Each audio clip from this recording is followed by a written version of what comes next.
Yes, thank you, and welcome to a Monday from Hell's Kitchen to Studio Kitchen. Yeah. Here it is, Chef Josh Oakley, Avelina, welcome. Thank you so much for having us. I mean, we've been trying to get us together for a long time in here, so I'm glad we can finally put it together. And here it is, Chef Anthony Mills, thanks for joining us Happy as well. to be here. This is good stuff, man, and first we'll start with Hell's Kitchen, right? It's airing right now, season 19. Season 19, Thursdays at 7 p.m. We are on episode 3 right now. Set your VCR. Not your DVR, right? Not your DVR. No, but you can catch it a lot of different ways, and I know here in Denver we have a great vested interest in you and the show now, but it's a little different. It's not like the Bravo network. It's the Hell's Kitchen. That's mainstream TV, so you get not just foodies, but everybody involved. And everyone and their mom, you know what I mean? Everyone's sitting down watching. Fox has got the audience, so it's been really interesting to just kind of see the people reach out to me. Yeah. And people just kind of discover me, I guess. Sure. So it's the same producers of Big Brother. I believe so. Yep. And they like to create narratives and how people are, and they build up your character, whether that's your character or not. Yeah. They figure out who you are. Who's your character? I feel like I'm pretty reserved in the show. Okay. But I can't tell if that was me just because of nerves while I was there. Sure. I'm usually pretty ridiculous in the kitchen. And I get that from a lot of past chefs I've worked for. Yeah. They always tell me you got to keep it light in the kitchen. But when you have Gordon Ramsay standing behind you, you're not really joking around. So when you watch the episodes that you're in, do you go, oh, I should have done that differently, or I missed that step? You're probably your worst critic. Well, I had. You even watched them? Yeah. I've had every single memory of I have had many memories, even while I was there, being, the person sitting watching and going, oh, I would have done that. And then I'm there in the situation making those dumb mistakes. And then the second I reflect on it, I'm like, that's literally what I would, I know what people are going to say sitting down. Yeah. But all I would say is if you think, you can change the outcome, go ahead and try. Yeah. Hindsight's always on 2020. Yeah, exactly. Though, Yeah, right? I mean, when you're in the moment, it's like you make decisions that don't always make sense. Well, I would think the nerves would really get to you at some point, too. Yeah, I mean, it's just... You guys have been friends for a while, right? Yeah, almost a decade now. We Have you watched any of the episodes? I actually haven't yet because... He's waiting for the whole season to come out because he's a binge watcher. Oh, you're a binge I'll binge it. I'll binge it. All right. But, yeah, we started cooking up... together we started cooking at the Pullman up in Glenwood Springs. And, 8 years ago? 9 years ago? Probably almost 8 years ago now. And then we both moved down to Denver. We were working at Harmon's together for a little bit. And then once Avelina opened up, we both moved over there. Yeah. We're a team. Step Brothers? Yeah. You ever see that? Oh, absolutely. We're sitting in the chair. He's right behind me. Yeah. Who's who, though? Oh, I'm Will Ferrell for sure, yeah. Perfect. Guys, we got a lot of ground to cover. We're going to cook. We're going to talk today. We'll laugh. We'll cry. We're going to just party and dance. A lot of crying. A lot of laughing. Yeah. This is great. We're going to cook up some good stuff, and while we'll do that, we'll just have some conversation. Where do you want to go with the menu? So we're going to start with dessert. That's what I'm saying, right? Yeah. Not very conventional, but I am going to be preparing today smoked beets. Honestly, I really enjoy taking vegetables and trying to make people eat them as dessert. Yeah. I don't know why, but I really do strive to bring carrots and beets and all these other sweeter. I was going to ask you that. It's like beet dessert. Yeah, beet dessert. Okay. It's not conventional, but I think there's a lot of room to play with them. They're nice and sweet. There's a great texture for dessert, and they're quote unquote healthy. I mean, we're going to cover it in sugar. And do all the fun stuff. So now remember, everything that you see here today is on the menu at Avelina. Yep. So you can enjoy this too. So we're going to pressure cook the beets. I actually prefer doing this than braising them. I really feel like it helps break them down. They don't have to be cooked for hours. You can do it in 12 minutes. So just some red wine, a little bit of thyme, some citrus in there, which is always nice. Everybody asks, and we've got to ask too, okay, Gordon Ramsay, Yeah. What's that dude like? He's got to probably be a very nice guy. I would say that he is the most intimidating person I've ever stood next to. Because of his accomplishments Because he makes you feel? Because of just his stature. He carries himself very elegantly, and he's very, everyone knows who he is. It's like, I've never really been starstruck before, and I just remember the very first day, the very first scene, everyone was just like, oh, there he is. So it was pretty crazy, and he's no joke. All the rumors, all the things people think about him, I would say they're all true. Yeah. I don't think he's got any myths that aren't real. So we're just gonna pressure cook this. Let's see, manual setting. If like looking at things backwards, there it is. So I'm just gonna go 12 minutes to get that started. So what we're serving with the beets is an apple cider caramel. So we've taken apple cider juice, reduced this down to a syrup. I didn't add any sugar to this at all. I just literally cooked down probably a quart of this. Probably makes about a quarter cup. It's pretty concentrated. So we're gonna get this going. All right, and I love apples and beets. I think, that's a pretty easy pair. I can't say I've ever had that. Apples I'm and trying to beets? think if I have. Man. There was a beet salad that I had. Yeah, exactly. Everyone puts fresh sliced yeah. apples on beets. Maybe it's just some people don't like beets. I personally have grown to like beets. So throw a little bit of cinnamon in there. Now, when Chef Ramsay came in, you met him for the first time. I met brown Jean-Claude sugar. Van Damme, and he was like this tall. Oh yeah, I mean, Is there something that struck you by meeting him? Like, I didn't know how big he was. He looked down on me, and I'm not. He's a big dude. I think he's like 6'3". Wow. So you just. And a lot of hair. It's the statue of him is just one thing that makes it feel very dominating when you're around him, and he's witty, he's quick. He's he's very intelligent. He's like 2 steps ahead of you. I mean, when you're on the show, you're buzzing around, and he's like observing you, and he like almost knows what you're thinking, and he's already like trying to, he's already got jokes going on, and you're like, damn man, how are you so far ahead of me? A little bit of baking soda. So what that's gonna do when that boils, it's gonna help make a softer caramel. So we're not making a traditional caramel. It's gonna be this like thick, saucy. We're actually gonna coat the beets in it when they come out. Ooh, so I'm gonna want that to pick up. How about the competitors? Were you sizing them up or? Oh what? yeah, I mean, hey, there were a lot of talented people there. I was pleasantly surprised. I think whoever casted us really tried to make a good competition out of it. Honestly, I mean, yeah, I mean, I was really surprised. I was like wow, like most of these people here are have some form of accomplishment and have done something with themselves. All walks of life. Every one of them executive chefs? Just about. I believe there's like just a few that weren't. And give an idea, like the regions and places that they're from. Yeah, I mean, we were from coast to coast, all the way from like Philly to L.A., Georgia, and then you have me in the middle. Yeah, so I mean, we were all over the country. This is coming together nicely. Yeah, so we don't want to boil it too hard. Right. But we do want to let it cook for just a little. Let's see here. And then I'm just going to throw a little bit of glucose in there. That's just going to help stabilize it. Anyone who's unfamiliar with glucose, this stuff's super fun to work with. Yeah. How long did the filming process last?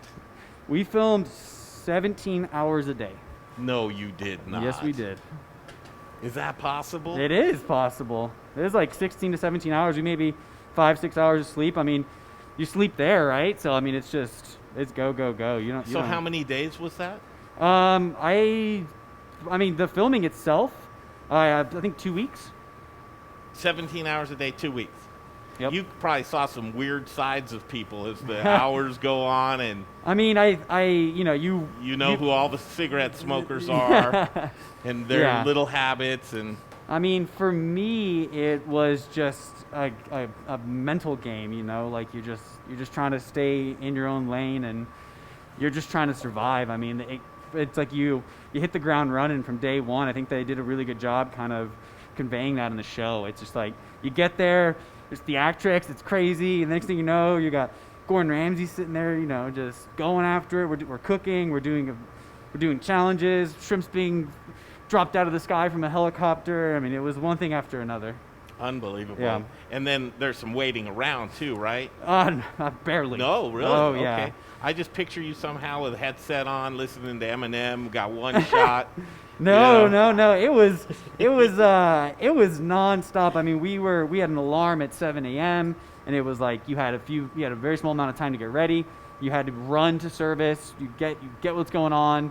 You'd go through the challenge, and then you'd go to the next, and you'd get ready for dinner, and the wins and the rewards, and it was crazy. It was nonstop. Now, Las Vegas, what was that component to being in Vegas? Well, the Las Vegas part really came in for the the rewards and your like penalties, pretty much. Mm-hmm. Because they'd always take you out somewhere. So that was cool. I mean, we got to do some really fun stuff, which you guys will get to see here in the next couple weeks. So now, is that an operating restaurant? No, so we cooked at the studio set. Okay. The restaurant itself was open the entire time. Gotcha. So Caramel's gonna be cooking slowly. Got beets going here, making sure we're closed. And now we're gonna be doing a hazelnut wafer. So it's just a little dark chocolate, 70%. A little hazelnut praline. So it's just like peanut butter, but with hazelnuts. There's no way these are made to order at Avelina, are No. You But gotta- this isn't actually a very difficult thing to do. So let's see here. A little time intensive. You got to pay Yeah, attention. just a little. A little clarified butter. A little brown butter if you want to really get in there. What was your biggest takeaway from the experience? That TV is harder than it looks. That was my biggest takeaway. I think a lot of people sit and watch and say, and I will be guilty of that, but I think that it's something else. Yeah, you know, like I could do that. yeah, exactly. Yeah, everyone's how could they? Yeah, that's how could easy. you make that mistake? That's so dumb. Sure. That's so simple. They must not like know anything, and you're just like, please go put yourself in that environment and try to keep yourself composed. 17 hours, and the people who win. The people who are the winners of Hell's Kitchen and past, like, there's some strong people. I mean, they mentally can handle a lot. Your background. Now, you're from where? I'm from Scottsdale, Arizona. Yeah. And from Scottsdale, I mean, did you always want to cook? No. So it was an escape out of college. Truly, the original What was your idea. path? Where were you on course to I be? wanted to be a musician. Really? I wanted to be a drummer in a band, and I wanted to like tour and not be like tied to anything and kind of live that life. And my dad just gave me a good conversation of like, you're gonna need to get a real job. You gotta figure something out. I took home ec in high school, which was funny. I don't even know if they do that anymore. Like a home ec class. I made bread and like cookies for the first time, and I for some reason was like, oh, this is pretty cool. Like, and people, like, everyone wanted to try it, and everyone was like, wow, you made that. And for some reason, it was just like another form of entertainment. Uh-huh. You know what I mean? Like, I was creating something that people were receiving and liking. So I kind of just was like, okay, maybe I can do this.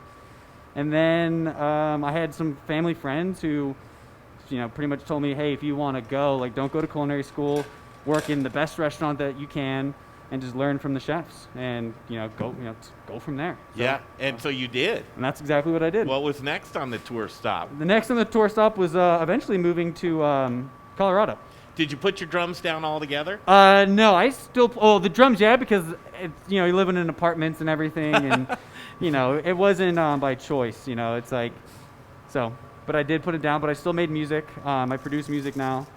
But and then so we're going here with Fulatini. These are just crepes that are dried with a little bit of sugar, and You're keeping an eye on all this, aren't you?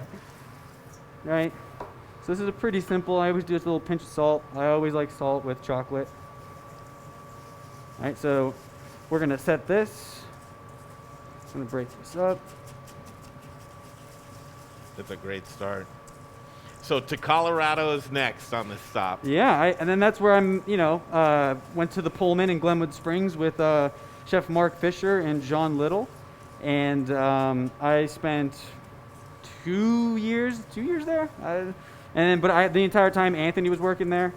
And then I went up to Town, which was 689 in Carbondale, which is a pretty, well-renowned restaurant in this, for farm to table. And I got to spend 2 years there, and then decided I needed to go get back into a big city and try to really push what I can do and be around other chefs that are inspiring me. Because in the Valley, as much as it's nice to live there and I would snowboard every day, it's not really a place where you like have a lot of drive to continue to better your culinary career. So where did France come into the picture? When did what? France.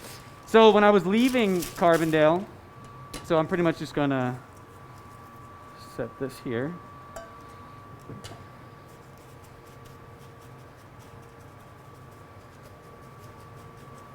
On the menu now at Avelina. On the menu now. Chef Josh Oakley here with us today at Studio Kitchen. All I'm going to do is get this a little thinner.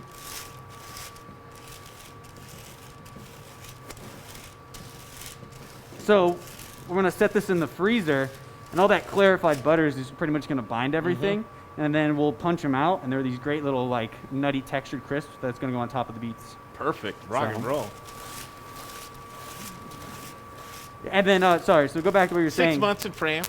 Yeah, so I was in France, and I went right after I was leaving Carbondale. I had this opportunity to kind of not have to be committed to a rent or a car payment, or I didn't have a lot of responsibilities.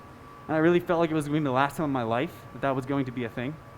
And so I had some friends and family kind of help me out, get me over there. I went to a culinary school called Gastronomicon, which on a Google search kind of thought it was going to be a little sketchy, but I went with it. And I showed up, and there were like real 2-star Michelin chefs there, and my mind was blown away. And the Google search, and then I just show up in Yeah, France. Here. I mean, there was a moment that I was, back there. There was a moment where I was actually afraid that I was going to kind of get duped because there was so little information on it. Now it's, this was 5-6 years ago, so now it's a lot more popular. Yeah. But the chefs Were you between jobs? Yeah, exactly. Yeah, I had left the restaurant in Carbondale, and I was moving to Denver. So I technically didn't have a job. It was great timing. What were your hopes to get out of it? Just more knowledge? Yeah, just to not be the chef or the one in charge or the manager, and step away from the numbers and just go there and be like the kid who doesn't know anything. No one came to me asking like, Chef, how do I do this? I like or that. What's You next? stepped out of your comfort zone. Oh yeah, I mean, I went there and I was just like, learning how to do everything again, from scratch. So, because they do things very different there. Yeah. Such as? They taught me a lot more about precision. They're very exact. I mean, every recipe is to the gram. Every little component of your dish really matters. Really fine-tuning dishes with your palate, which is something that I feel like I knew how to do, but I feel like going there just kind of well-rounded helped me be a little more well-rounded. And the teachers that I had were just amazing. Was it classical French style cuisine? No, it was more modern. Really? Yeah. Okay. And my pastry instructor just opened my eyes to a whole new world about like really how they do things. So I'm making the honey yogurt for the dish. So nothing crazy here. A little bit of honey, a little bit of yogurt. I love coriander seed in here. It kind of tastes like Fruity Pebbles. Is that what you were crushing up a little bit? Yeah, I was crushing it up a little earlier. So it kind of tastes like Fruity Pebbles. And I just like how floral it is. And then I will throw in just a little bit of orange zest. I like the bitterness to it. So it can come off as a pretty sweet dessert, but try to have a little balance. Oh, that's a good one. So I can consider Arizona and Colorado same regionally, ingredients type of thing. So being within Colorado and Arizona, I love the regional, but they're seasonal ingredients and seasonal proteins. Well, I would say that Colorado has a really fast season. Like things come in and then they're gone, Like you try really hard to keep on the menu, certain things, and it's like really tomatoes are only good for a few weeks. Like Rocky Mountain, like even though they're great, but like there's a very small moment where they're amazing. Yeah. And that's what's I've found really challenging about doing that in Denver. Right? Is like what's another one that I'm thinking of? We always feel like melons. Like melons too. Like and maybe that's. But when they pop, they pop. Dude, when the they apples, go the and peaches, the melons. And they come and go so quick, and you'll create a dish. Sure. And you'll be like, 3 weeks after making it, you're like, man, with that watermelon not being that ripe, this dish is really not the same. And trying to figure out how to, navigate through that's been a fun challenge. So, yeah. Have you had the opportunity to work with other regions and their ingredients too? Is that something you'd like to do? Yeah, I started recently working in North Carolina with the company that is a part owner of Avelina, and so getting over there and kind of tasting what they have to offer. Getting a Georgia peach for the first time and things like that. Their corn's pretty tasty. I still think our corn's better here, but. The Olathe corn? Yeah. And then the Palisade Peach, I mean. Palisade Peach is good, but it's still not a Georgia peach style. Okay. It's not. And right. I'm not hating on it. We'll have people that would fight you for that one. I'm not hating on it. I'm not hating on anybody. So we have the wafer in the freezer. Beets are almost done. We got our caramel that we're going to toss them in once we take them out and peel them. Got our yogurt is ready. So pretty much the waiting game. While that's happening, we're going to start our next dish. Okay, let's break first. Yeah. Got to go slow. Oh, Spend my this bad. time. Ladies and gentlemen, this is a pleasure. Have Chef Josh Oakley, and we have been trying to catch up for quite some time. Yes. And with the new year beginning and everybody were, woo! Sorry about Watch that, your hands. You see, there's a thing right there.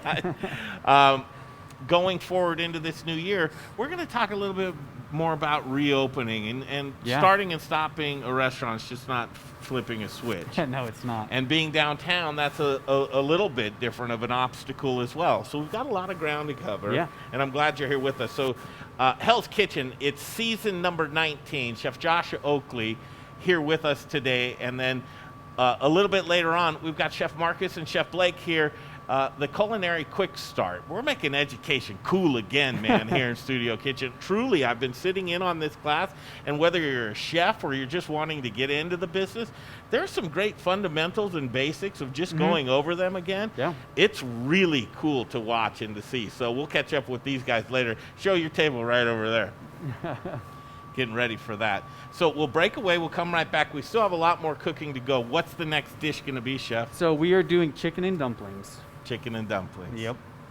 Classic chicken and dumplings. And again, Avelina, you're open for service right now. Yep. We are open Tuesday through Saturday, 5 to 9. And on the weekends, we're doing 5 to 9:30. Perfect. Okay, take a break. We'll come right back to Studio Kitchen.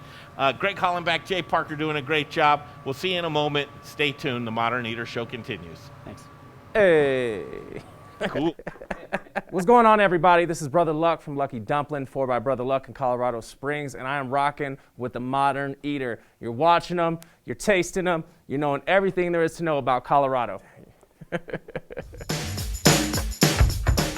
Hi, Charlie from Brews Beers here. Our new Belgian Abbey 4-pack is a mixed package of the 4 core beers made in Abbey and Trappist breweries in Belgium. So we have a single, a double, a triple, and a quadruple in one package. Now, quadruples are the emperors of Belgian monastery ales. They're dark in color, with a dense tan head, and alcohol ranging from 8 to 12%, so they're pretty strong. Quadruples are very rich and complex with big maltiness, spice, and flavors of raisins, cherries, and plums. Alcohol is apparent in the mouthfeel, but not overwhelming, even at 10.5% ABV. So the finish is long, complex, and dry, and they're great beers anytime, by themselves or with hearty foods. Pick up your Abbey 4-pack at either Brews location, 67th and Pecos, or at Colfax in York, and at fine liquor stores throughout the Denver metro area. Take home some Belgian-style badassery today.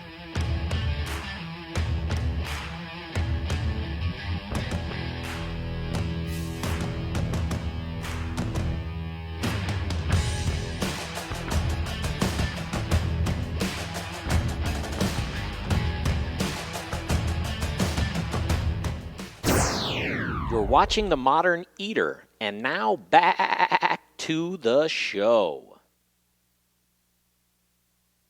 Back to Studio Kitchen, Colorado. Back to the show in just a minute. It's a good one. We're doing a lot of cooking in the kitchen today, but I have to tell you about Jeff Rourke and A+ Beverage Solutions. What does Jeff Rourke do? He puts the tap systems of your dreams in your restaurant or bar. As we get going again, you're going to have to make sure those lines are clean, because pouring inefficient beer, Jay, what are you doing? You're pouring your money down the drain. Don't pour your money down the drain. Get all the Jeff Rourke and A+ Beverage Solutions. Glycol needs to be tweaked. You need an Adeline, water, wine, nitro, coffee, kombucha, whatever you need, Jeff Rourke can do it. I was just at the Monarch Casino in Blackhawk. He did a build out, you guys, like football fields of lines down into one central cooler, and they're all running perfectly. You know how many kegs are in like a line? That's tough to do, but Jeff Rourke can pull it off. No matter how big or how small, Jeff Rourke can do it. Give him a call, 720-272-3809. 720-272-3809, Jeff Rourke, A+ Beverage Solutions. Okay, we're back in the kitchen. Chef Josh Oakley, Chef Anthony Mills. We are doing it with Avelina today. We've got some, we're back there chilling. We are freezing the hazelnut wafer. That's on the way. Yep. We're going to plate that. Let's talk about your menu at Avelina right Yes. now. Have you had to pare it back? Have you expanded it? Or have you changed it? What have you done? Well, when we reopened this winter, we went, let's go into winter. So brought in new vegetables, brought in new heavier dishes, and then we also really wanted to make people feel comfortable. So that's why, we did chicken and dumplings. It's a dish you can relate to. Sure. We're going to have our ways of putting our Avelina spin on it, which, maybe it's not how your mom would make it kind of thing, Sure. but at the end of the day, it's still chicken and dumplings. Kitchens have to be lean and mean right now, from ingredients to purchasing to employees of who you have. You guys are on the rebuild right now. It's on the mend. So you add slowly, but I think you know exactly what you want. What's your dream as you're walking into spring, summer, fall, and then capturing the regional ingredients that you want to as well, and working with vendors? That's got to change a little bit. Yeah, right now it's it's just surviving. We really want to try to have as little in the restaurant as possible. And it really comes down to Anthony and I pretty much prepping things almost fresh every day. This weekend we were super busy and that was amazing. We also weren't really ready. We didn't know what to expect downtown. So we have a better idea, but I think how we would look at it is hopefully by spring, more vaccines, people are getting a little more comfortable.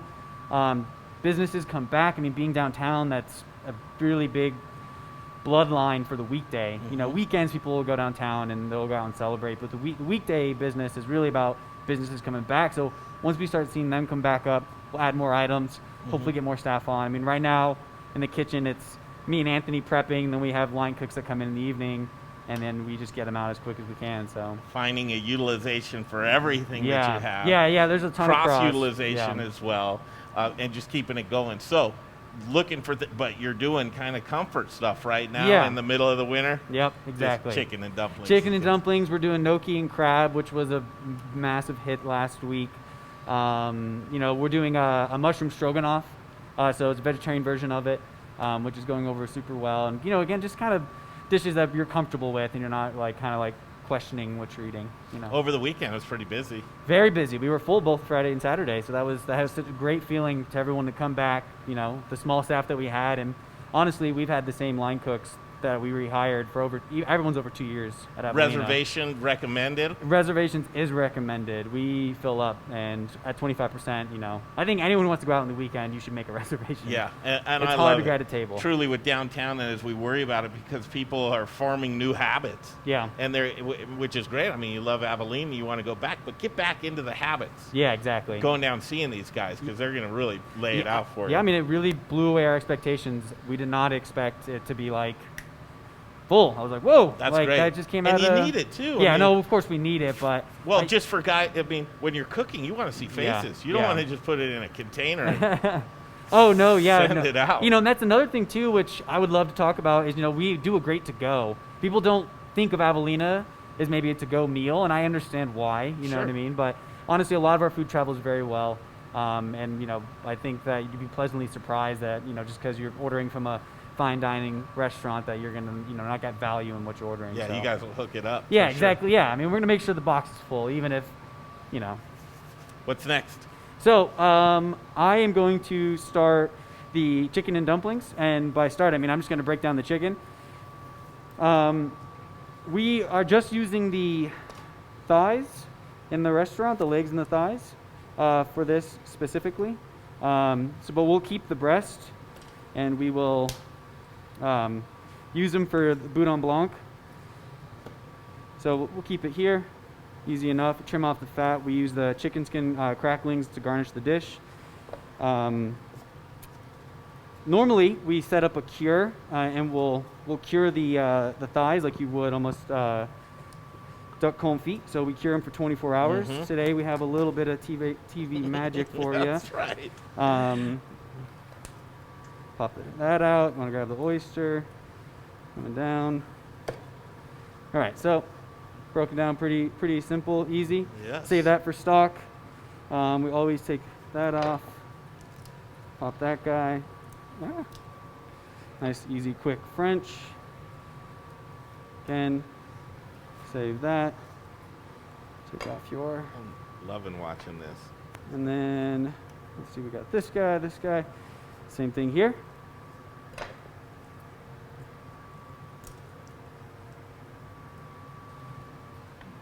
Take this guy. So in the restaurant, obviously, chicken breast for sides or whatever, and then we'll grind this up and put it in the Boudin Blanc. We're gonna cure these for 24 hours, and I had a bowl, and I think I just did that by accident. So our cure is always salt, sugar, citrus. It's kind of in every single cure we ever make. From there, we kind of decide what flavors do we want and what's gonna complement best with the sauce. So today we did orange and lemon, some rosemary, some allspice, and garlic. So we're pretty much gonna bury this in the cure. Get it under. We would let this sit for 24 hours. It's gonna start pulling a lot of the moisture out of there, and it's gonna help season the chicken legs all the way through. And then we cook it in duck fat. Okay. So we'll cook it in duck fat, no longer than an hour. Okay. Chicken cooks pretty quick. And then it will be picked, and it will be tender and delicious, and come off like this. And there for chicken she and is. dumplings. Look at that. So that was 24 hours. That's 24 hours, yep. And then Tony over here is going to take over, and we're going to start making the dumplings and the fricassee. Yeah, so our dumpling sauce is based off of a classic French dish called chicken fricassee. It's just a little bit different of a dumpling sauce, a little more finesse to it. And Josh, if I could have you hold my mic Oh, yeah. while I do this. Okay. I got you. I got you. All right. You which side? Right here? Yeah. Cool.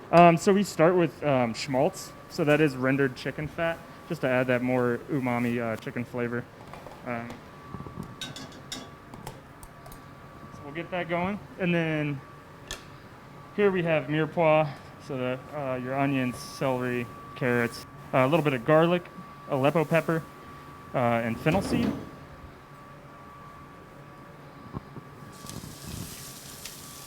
It's all about the temperature, chef. Yep. Can't let it get too hot. All right, and so Don't we'll burn sweat it, you're these on out camera. until it kind of just becomes aromatic and your onions become translucent.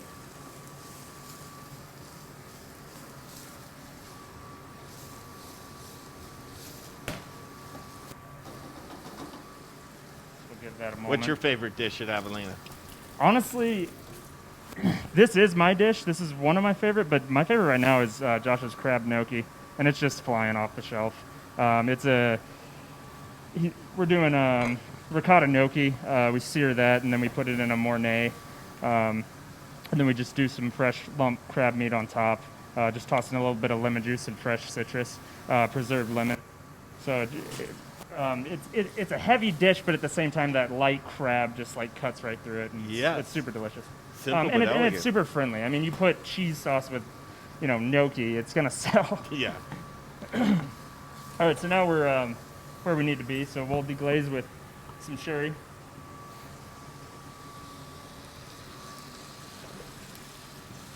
And we'll let that reduce au sec, a little over half. So, guys, you've worked together how long in kitchens together? About 8 years. About on and 8 off? years, yeah. Too long. Continuity in the kitchen means a lot, though, doesn't it? Absolutely. To know, I know it's on his mind. He knows what's on mine. Oh, absolutely. I completely agree. Sometimes, it's like when you do have a new, let's say, a new sous chef underneath you, that doesn't really necessarily know how you're working. You almost get a little angry sometimes, which you shouldn't, but at the same time, you're like, I need him to know what I'm thinking. Sure. At all Yeah, times. you need to be a Jedi. It's telepathic, if you would. Yeah. Exactly. You're like, you didn't know what I was thinking? How is that possible? Yeah. Yeah. So what do you do with the kitchen culture? How do you bring in, and then how do you get them? Because really, it's the leadership. If Yeah. there's something wrong below the leadership, Yeah. it's a disconnect with you guys. How do you get that good continuity in the kitchen? I mean, we take a lot of pride in the longevity of our employees. I mean, we've had Dylan for 5 years. Chris has been there for almost 3. Rick's been there for almost 3. I mean, that's all we have brought back right now, sadly. But and we know how each other cook, and I think like that's the reason why our food, like, we could be closed and opened, and people are happy, and like we were full and the wheels were turning just fine. It wasn't clunky. There weren't mistakes. And if I can interject real fast, I think also just keeping like a good morale in the kitchen, just trying to keep camaraderie. We're all friends. We're all nerds, and we play video games together after service sometimes. So just keeping like good morale, and What do you do when you're behind, when you're getting your ass kicked? And that's your pat. Does it get a little weird too? No, everyone's pretty professional. Really? Like, I think that's like the big thing about, well, maybe he said in the beginning, we're in a professional environment. We like to have fun, but when it's full restaurant, it's go time.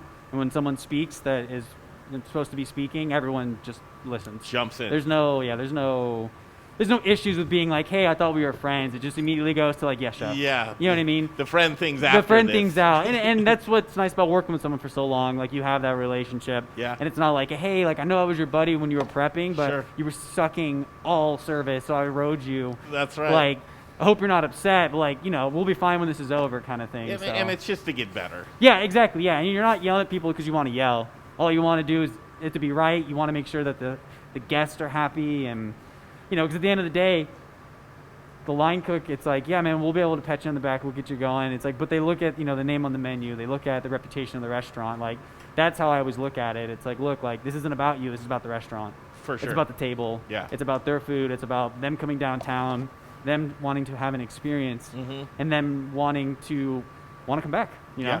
And if you're having an off night, or you're dragging and you're holding the kitchen behind, even though it comes off harsh, it's like, you have to be talked to. It's like, hey, you got to, take yourself out of the equation, think about the team, Yeah. With high-end dining or fine dining, COVID didn't do it any favors and did bring you into the takeout and pickup service, right? Yeah, exactly. Yeah, I mean, some restaurants, though, were in my opinion, like suburban neighborhoods, like Cherry Creek where we live. Sure. Like their to-go business just went on fire. Yeah. Like people are so busy, they're like turning off their apps. And just downtown, it just wasn't that. Right. A lot of people don't live downtown, not maybe as you think do. So it was tough for us. We had to like try to figure out how we're gonna survive while we're forced to be closed. And a lot of our business, used to be offices that were around us, and a lot of people are working remote. Yeah. So, we've definitely seen. So that pivot point was helpful, but it also, and correct me if I'm wrong, it kept your kitchen intact to where you didn't have to get rid of all the employees there, or?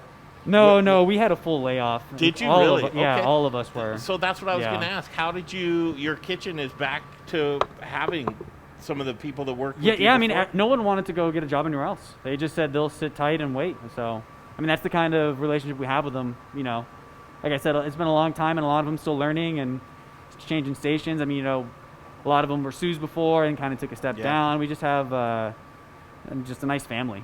So for those that have never stepped foot into Avelina before, how would you do that kind of color analysis of just capture that into words of what you're walking into? And Well, I think the biggest thing about the restaurant is the dining room.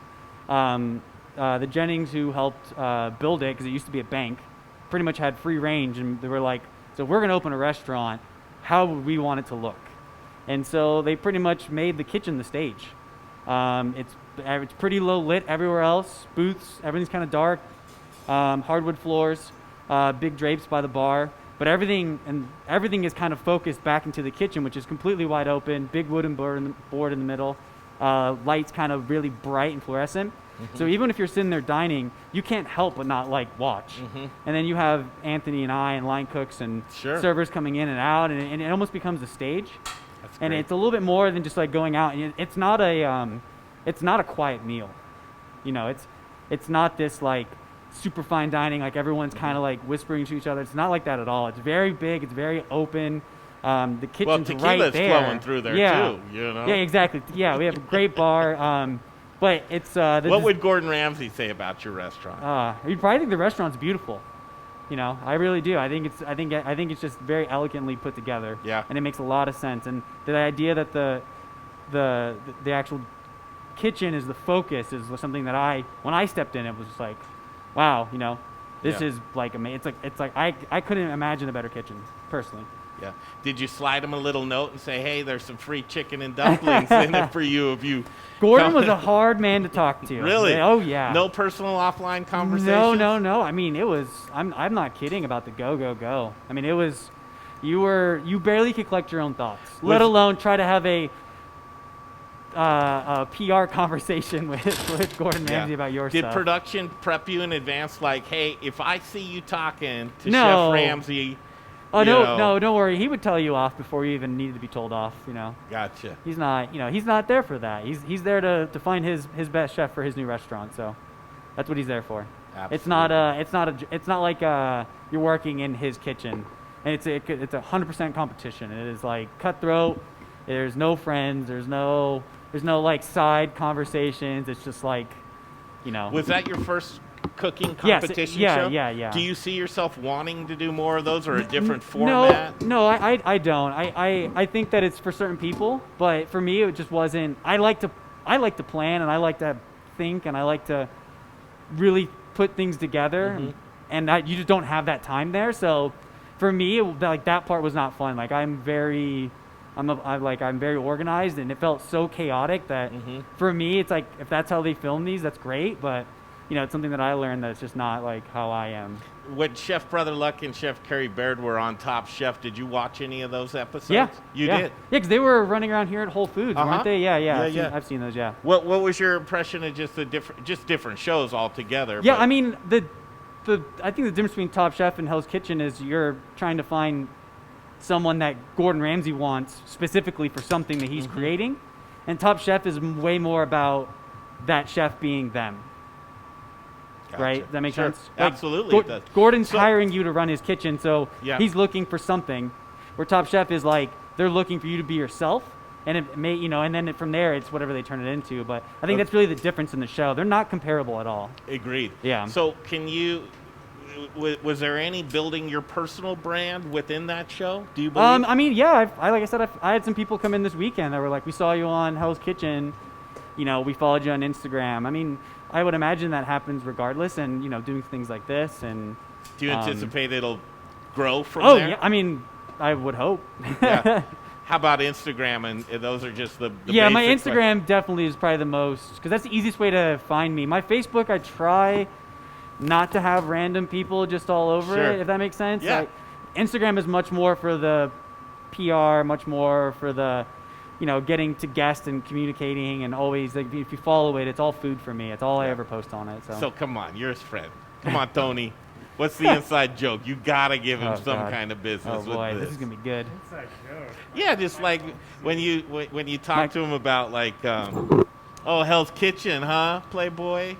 You don't give him, you don't rib him a little bit. We always kind of, when he was away, we would kind of imagine that he was kind of messing up in his introduction. And our boy Tim would be like, hi, I'm Chef Josh Oakley from Hell's Chicken. Oh, shit. I love it. So it's very true. I probably messed that up a few times. Do you go, can I call you Josh anymore? Or yeah.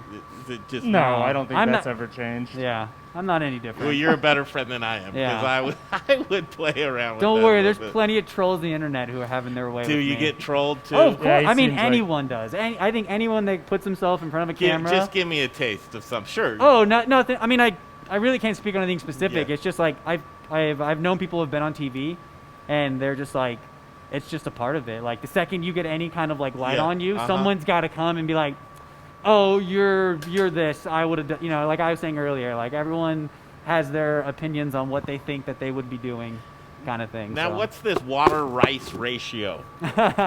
Oh, yeah. I mean, when I was doing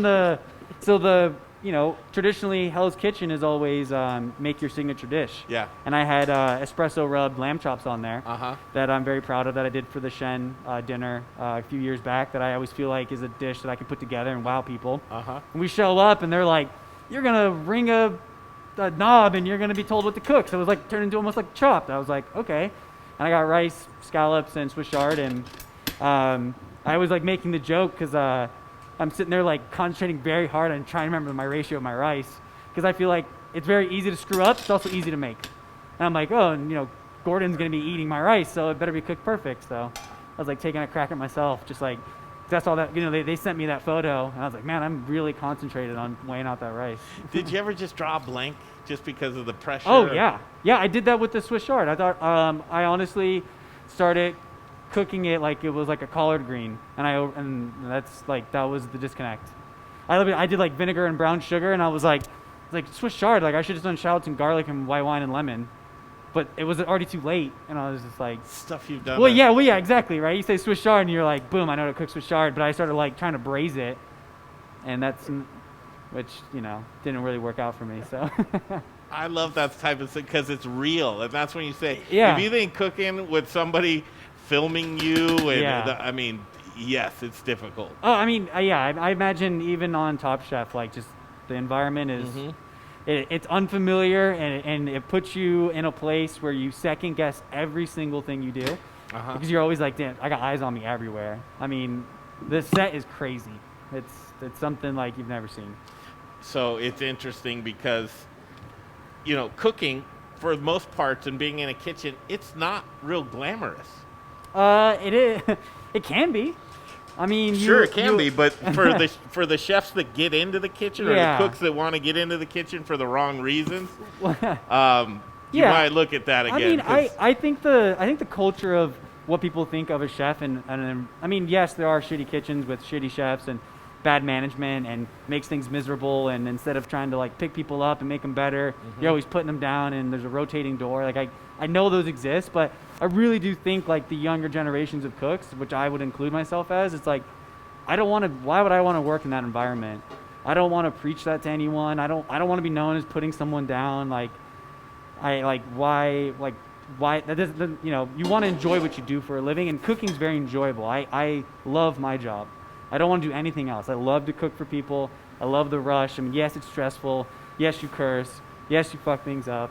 There's all of this, but I think like the cooks coming up, as long as they stick with it, because I mean, obviously some people, I think not as many young people are getting into it, but I think the demeanor's changing on like that it's just like dead end job, that you're just like this, someone who's lost, and you're like, I just started cooking, I work fry, it's like yeah, there are those people, but I think that like if you actually enjoy the craft, like you can easily find a way to make it enjoyable, because there's not a lot of great chefs, There are a lot of cooks, but there are not a lot of great chefs who like control a kitchen and, are creative and can run good costs and, really push it and pull a team together. So that's so well said, because that's exactly right. So what would you say to that young starry-eyed drummer years ago? I made the right choice. I mean, what would you say now to him, though? Oh, what would I say to myself at 18? Yeah. Wow, you got lucky.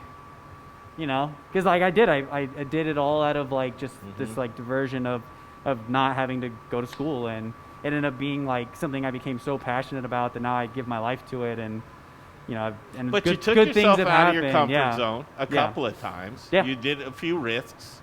You put down something that you're really passionate about, and you got in and found another passion. So let's jump another 15 years ahead. Yeah. What do you think that guy will say to you now?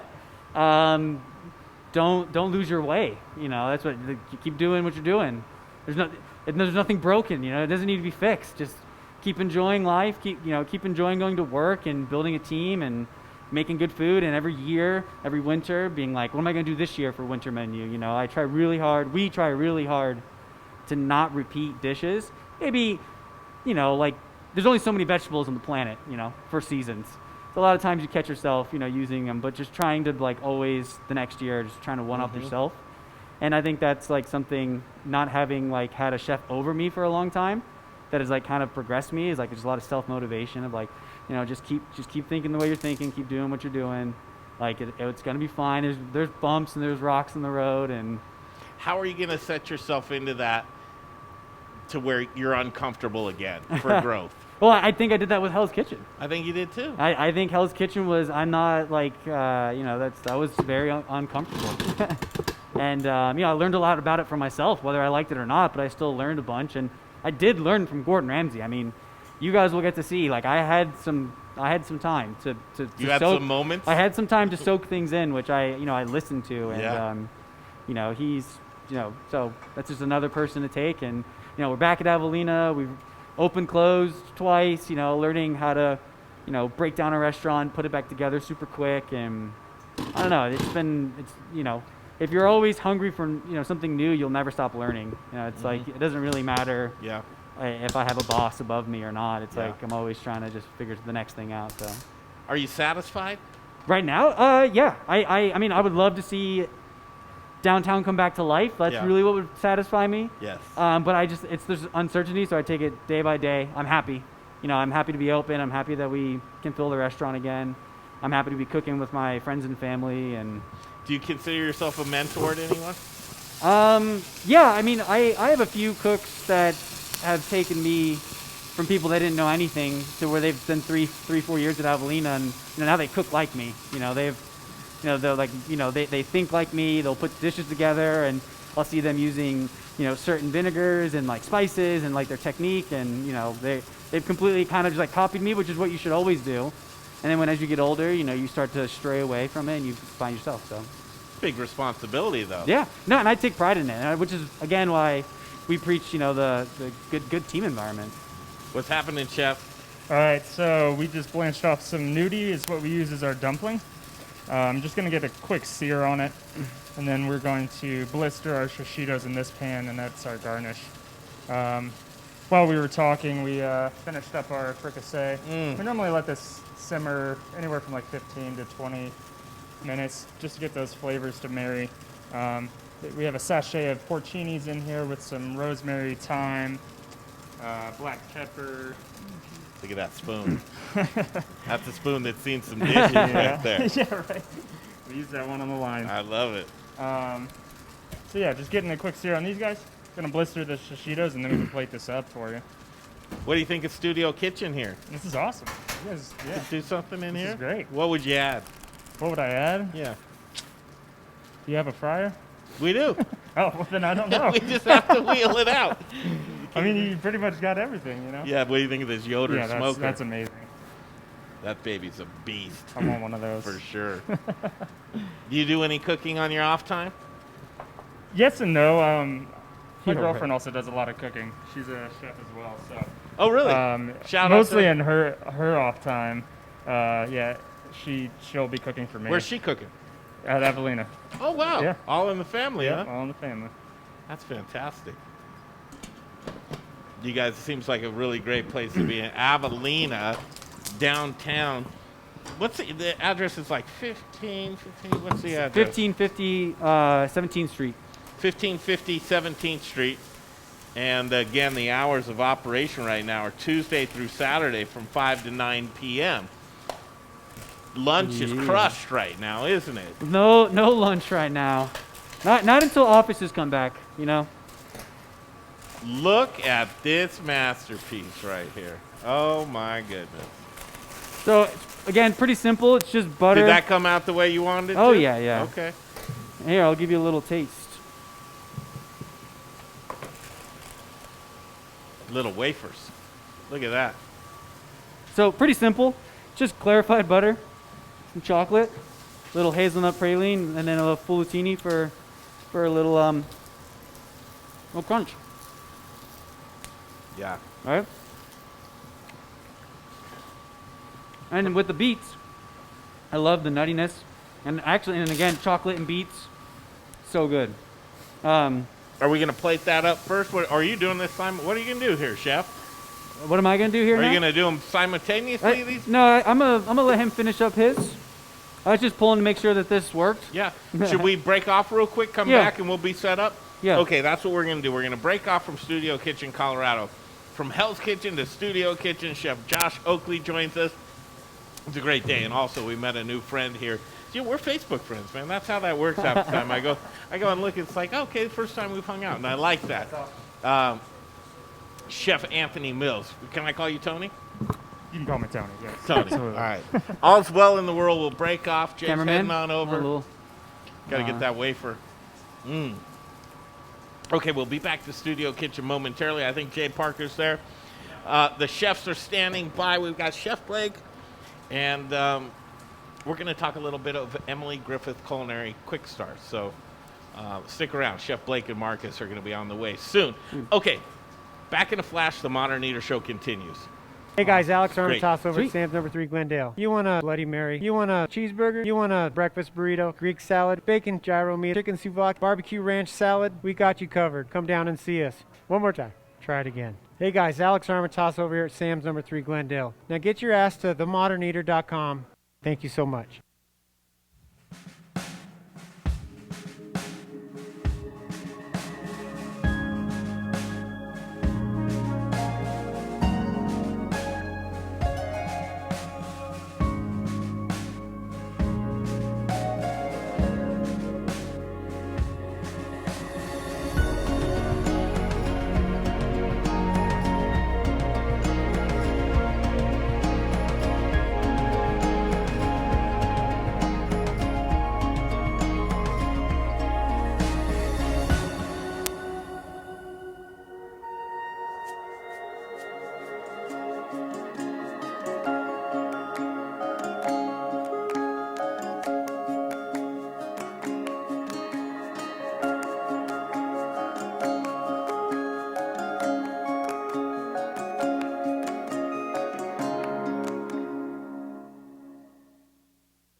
We started Meridium Spirits because we love the way that spirits and cocktails can bring people together to socialize, to bond, to have conversations. Well, right now we've got some big conversations to have. Coupe Vodka and Coupe Gin are available at liquor stores across the metro area, but if you can't find us or would like to have us behind your bar or at your restaurant, send us an email, info@meridiumspirits.com. We know things are a little different these days, but think of us the next time you're planning a virtual happy hour or a socially distant picnic. And keep an eye on our social media, Coupe by Meridium, for all the latest and greatest. Hey guys, it's Caroline Glover. I'm the chef owner of Annette out at Stanley Marketplace. Citrus is about to be in its prime. I just want to thank everybody for showing so much support to small local restaurants in this really hard time. And you're watching the Modern Eater Show. I'm fine with that. All right, back to the show in just a second. But before we do that, I want to talk to you about something very important, something very delicious. It's called bread, and specifically it's Aspen Baking Bread. If you go to aspenbaking.com, you're going to find everything you need to get your people the bread they want. Chefs, if you don't have room in your kitchen to bake your own bread, AspenBaking.com is the exact bakery that you want. Jeff Nations has been baking the freshest bread since 1994, and I'm telling you, it's delicious. It doesn't get any better than Aspen Baking. So, again, to my culinary friends, to my bread lovers out there, get on your computer right now, go to aspenbaking.com, dig around, see what they have. They do pastries, they do traditional bread, bread bowl, pizza dough. You want to get some pizza dough? They'll make your pizza dough. Delicious. AspenBaking.com. Now back to the show, but give me 1 second, Greg, because I have to turn everybody's microphones on. Okay. Thanks, Jay. Okay, back to Studio Kitchen, Colorado, and wrap up, and this is my favorite part. We're going to plate up some food. Chef Josh Oakley, Chef Anthony Mills, Chance, spending time with you today has been a great pleasure, but here is the real good stuff. Yeah, now we're going to have some fun. Okay. So I'm just peeling off these beets that we pressure cooked earlier. Right, we'll just do some cuts here in a second. Trying not to. Yeah, again, so the reason why I love doing beets for dessert is they really do hold up really well to chocolate and sugar. Mm-hmm. Like they still have a really great flavor. And again, cooking them in a bunch of citrus, kind of adding that. So it also comes off as like, I don't know, a lot of times you'll go out to a meal and you'll be full. You know, and maybe you don't want cake, you don't want creme brulee, you don't want custardy desserts, and that tends to be me a lot because I always fill up on small plates and I'll do a big steak and I'll have a bunch of drinks. And comes to dessert time, I usually, will ask what's going on, but a lot of times I'm not interested because I do like a lighter dessert, like a dessert that I can eat and not kind of like, oh man, I shouldn't have had that last bite kind of thing, and you waddle out. So it's kind of really where I was driven to put on a dessert. People can, that's not your excuse, I to love like dessert. that. and using the beets too. Plantains is another one that you totally change that into with a little bit of cinnamon and the texture, but doing this is a great dish. So again, so anyone at home, I know that cooking beets can be always a little daunting because it takes so long, but if you have a pressure cooker, I'm telling you, I eat beets all the time at home for that reason, because they don't take hours to cook.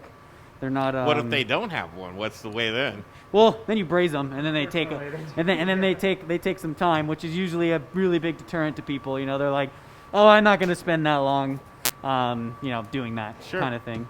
So I got that. I think I had one more. Do I have a little mixing bowl? Can I get that little guy, or you need that one? Awesome. So gonna get our beets here. Just a little pinch of salt, and then we have our caramel. Right, set up real nice and light. Again, I don't want to put a ton. It's gonna be too sweet. Cooking away from your kitchen, really, I mean, it's not the easiest thing in the world, but how do you guys feel like it turned out today?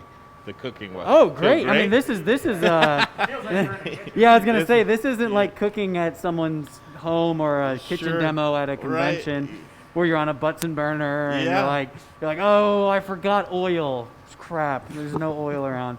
So, got the beets there. We have our yogurt. So again, this acid's going to keep it nice and light, which is I always find important. Just building. Yeah, we're just having some fun here. I didn't bring you. Thank you, chef. I'm out of spoons. So then these will just, you know, kind of lightly played right across. Can you grab the wafer from the freezer for me? All right. And do you need a spoon? Yeah. Nothing crazy. They will always fall. All right. Thank you. And then chef's grabbing me my wafer. Fresh apples. Let's see.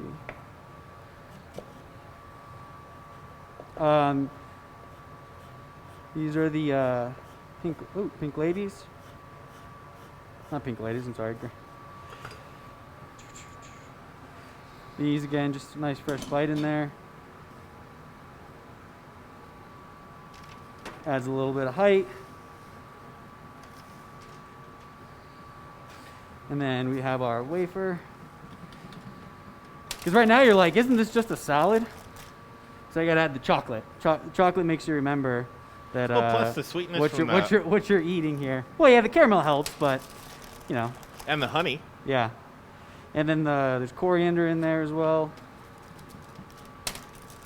And then, yeah, that's pretty much it for the dessert. That's real legit. Yeah. Again, pretty simple to make from start to finish. I mean, if I were to be going, I could have the dessert ready in 15, 20 minutes.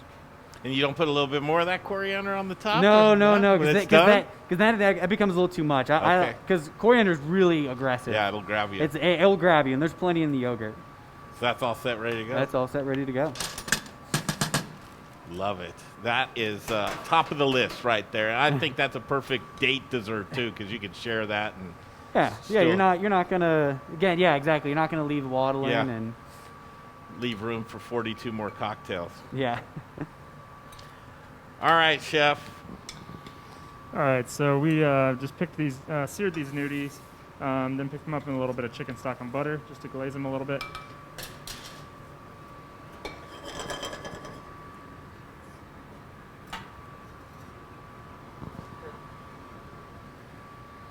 And this is our fricassee, which we just do a little bit over the top.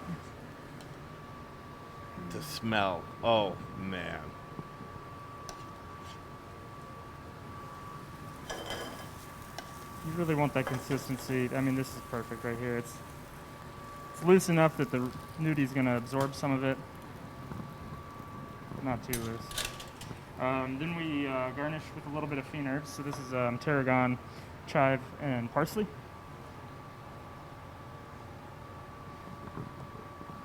And then Josh has these shishitos, which we blistered in a pan, and then we deglazed with a little bit of fish sauce and sherry vinegar.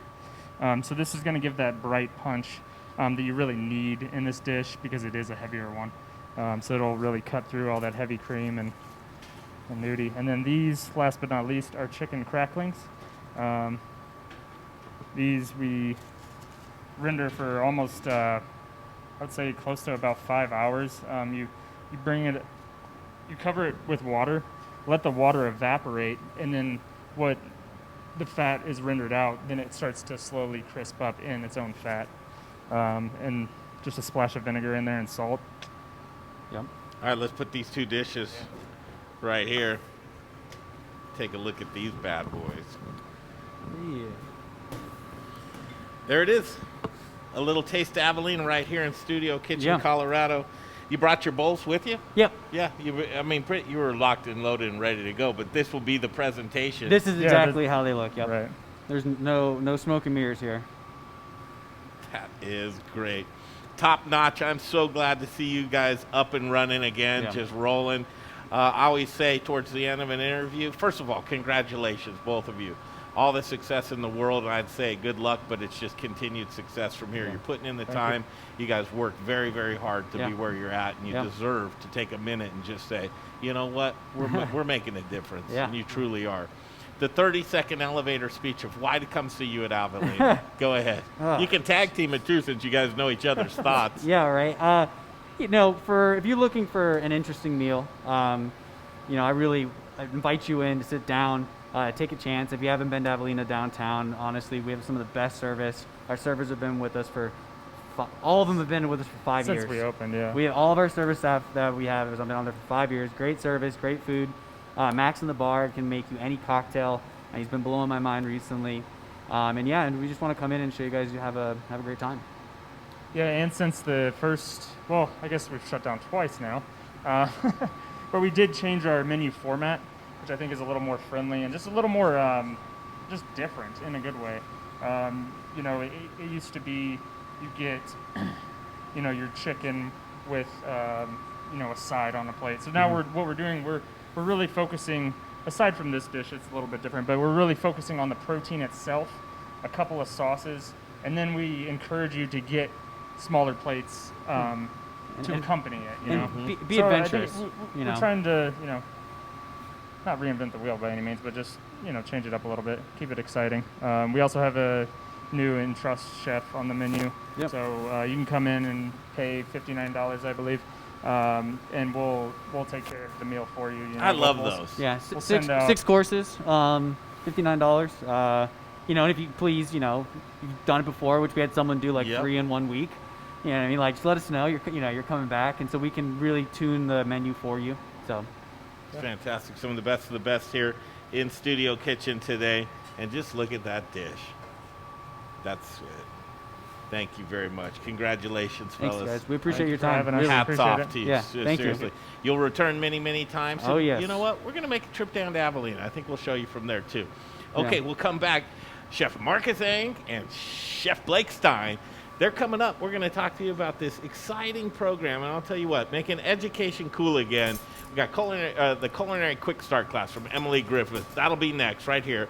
The Modern Eater Show continues. Thanks, guys. Thank you. Hi, I'm Amber with Strohauer Farms, and I'm just here to remind you that the best potatoes are grown here in Colorado.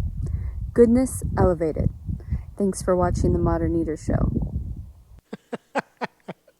Hey, Zach Ryder here, Colorado Mills Sunflower Products out of Lamar, Colorado. Your only local source, grown from a local crop to produce a local oil for local chefs. You can find it at Shamrock Foods, What Chefs Want, Seattle Fish Company. Let me try it one more time, then we'll see. Hey, restaurants, we're glad you're reopening. From Colorado Mills Sunflower Oil, we'll see you soon.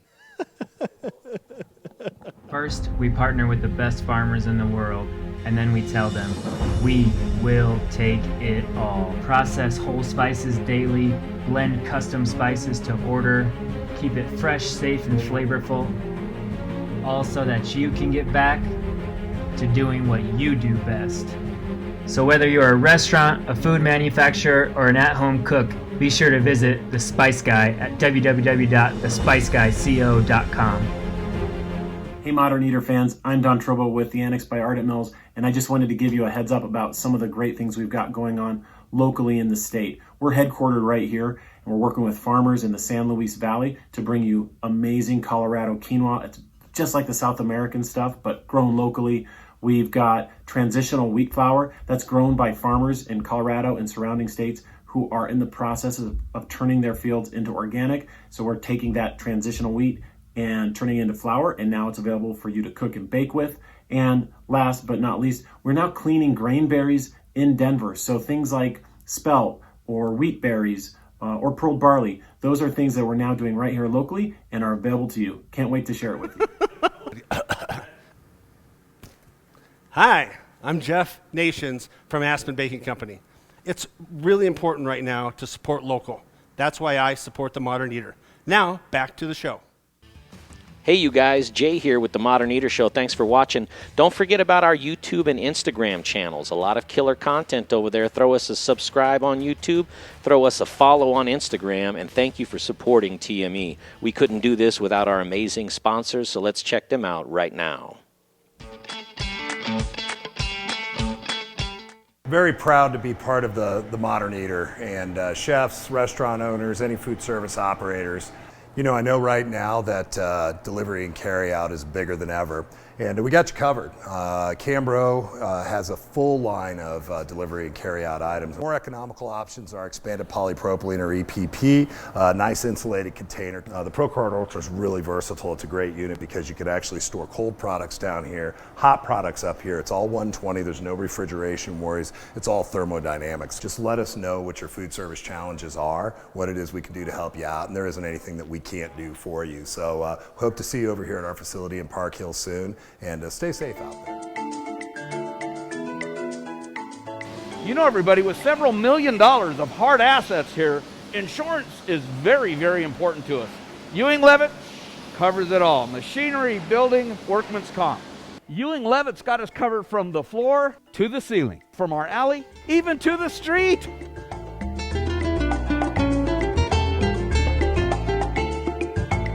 This divider, this press, my cooling conveyor, my oven. Ow, ow. Ewing Levitt covers our counter stacker and our employees too.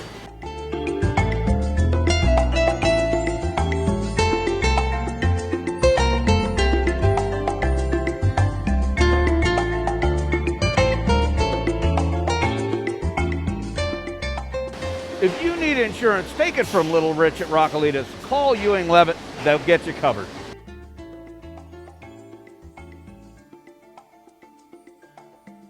I go home, I strip down to my skivvies. All right, here we go. I got it. Hey everybody, Steve Gould from Golden Moon Distillery and Golden Moon Speakeasy. When I get my cocktails to go from Golden Moon Speakeasy, I go home, I kick back, and I watch The Modern Eater. Skivvies. Hey, I'm a Marine. It's skivvies, man. Okay, welcome back to Studio Kitchen, Colorado. We're doing a little shift over right here. But this will give me an opportunity to thank a couple of people. First of all, from Avelina, and go down and support these guys. Just getting back in the role, putting out delicious food. And thank you to Chef Josh Oakley and Chef Anthony Mills for coming down here and joining us today. Again, Avelina at 1550 17th Avenue. And their hours of operation right now are from Tuesday to Saturday, 5 to 9 p.m. Go ahead and get your reservation just right now. And coming in full swing is season 19 of Hell's Kitchen. That's Thursday evenings at 7 p.m. And you can catch that here locally at 7 p.m. on Fox. Right now, what we're going to do, and I'll tell you what, you guys, if you are in the business, you've worked in a kitchen, you've been on the bench for a little while, or you just want to sharpen your skills, listen up to what I'm saying. But also, if you have any interest and you've watched the Modern Eater show for a while, and you're like, you know what, I really love that kitchen culture. I love to cook at home. I love delicious food. I want to get into the role of it. Here's an opportunity for you, and it's a no-cost opportunity. It's a free, it's a gimme, and you also come away with some certification, the ServSafe certification. Go to themoderneater.com and look at the top navigation bar. It says Emily Griffith Culinary Quick Start. We're starting to compile a lot of work that they're doing in Studio Kitchen, and also there's a sign-up for, Chef's Way. There's a sign-up form for you. If you're interested, we'll reach out to you and have somebody contact you. Right now, school is in session. Got a couple of weeks left. The first week is down for the count right? Yep, we're all done. That one's all done. Now we're getting in a couple weeks. I've been sitting in on these. I have thoroughly enjoyed myself watching you guys do this. And truly, the skills that you will get from watching this class and having the opportunity to join them here in Studio Kitchen, it's going to be memorable for you, and it's also going to pay dividends because you will have that baseline knowledge of getting into a kitchen. So, Chef, come on in here. Let me introduce these gentlemen to you. Their classes are private in the evenings, Monday through Thursday. Start at about 5:30 p.m., and it's on a Zoom call, but it's a pretty high production process that we're doing here in the kitchen for cooking. But without further ado, Chef Marcus Ang, good to see you again. Yeah, great to be here. Yeah, Chef Blake Stein, good to see you. Thank you. All right, brother. The class itself, again, beyond awe. I love sitting down, watching you guys. I've even participated a couple of times. But the overall course that takes 3 weeks long, what are the things that you're covering? Oh man, there's so much. A lot. Yeah, it's pretty much 0 to 100 miles an hour right out of the gates. Specifically this week, we're building resumes for each and every one of our students. We're working on them to get ServSafe certified before our hiring fair, which we're having on Wednesday. We're going to be braising chicken. We're going to be butchering chickens. We are also doing fresh pasta, which we're going to demo today. First week, kind of, I don't know, knife skills and lots of cutting, lots of dicing. Yep. Just really getting you familiarized with the kitchen. Taking a walk around. Second week gets a little more complicated. Yeah, we like to up the bar just a little bit. You know, it gives us a good way to view how they're progressing. We can take a look at their knife cuts when they share them to us, and we can see how curious they are about recipes and what they're really absorbing through the class. Given that it is such a high, fast-paced environment, we really encourage these guys to take notes and reflect on those as much as possible. I can tell you guys love to teach, right? Oh, yeah. You love to cook. You love to interact as well. You encourage people. Ask questions. Participate, you know. The opportunity to work in Studio Kitchen right now and to have the full filming and the different camera angles. First week, kind of basic. Second weeks, we get a little more.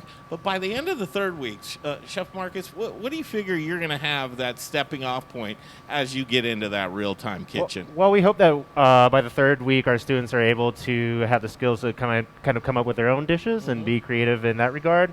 But also, we want them to have the technical abilities and just have the exposure to a lot of techniques that would allow them to be either like a prep or a line chef at a professional restaurant. That's fantastic. You ever see one of your students come into, because you both work in restaurants? I see them at the bar a lot. You see them at the bar? Yeah, I've seen a couple, more than a couple at the bar. So if you go through this program, you will have a seat at the bar. It's pretty cool, though, to see you guys teach and to be in your element. Today we're going to get a little taste of that as well. What are you going to cook up for us today, gents? We're going to braise some chicken for you guys. We're going to do almost like a Cacciatore style. We've got some kind of Italian kind of aromatics, and then we're going to do a fresh pasta, and then we're going to grill off some zucchini and rack of lamb on the charcoal that we have here. We got some work to do. Yeah. Where do you want to begin? Let's start with breaking down this chicken here. It's Blake's specialty. What he's going to do is just break it down into the pieces that we're going to braise, and then he's just going to throw these. He can just throw it all into this thing of flour here. We'll dredge it, and then I'll get this braise going. Chef Oakley took care of his chicken pretty good earlier there. Yep. Breaking down a chicken, that's, again, one of the basics that you covered in the first week of the class as well. Yep. So, yeah, you can see Blake just peeling off the old breast here. Turn it around. I think every chef has their own technique for this. And as long as you get the job done and you do it well, I really can't argue with that. Technique is everything, though, as you work around that chicken. There is a method to everything that you're doing right now. There sure is. And again, on the Modern Eater website, and people are, I mean, seriously, you want to get in on this ASAP. The next string of classes is going to be coming up 2 weeks. Actually, 2 weeks, you'll be done with this next one, and then a week in between. That's correct. And then you'll be back at it. Yes. So next month is what we'll basically say. So yep. For February, and just think, by the end of February, you're locked and loaded with those baseline skills that you need to get into that kitchen setting. That's free. All right. All So right. what we got here are, we're just going to braise all these pieces whole. We'll leave the wings and the carcass for stock, but what we're going to do here is we are going to season this flour. This is just AP flour. We're going to give it a significant amount of salt, a little bit less pepper, and then just kind of toss it. We don't need a ton, just enough to very, very lightly dredge this chicken.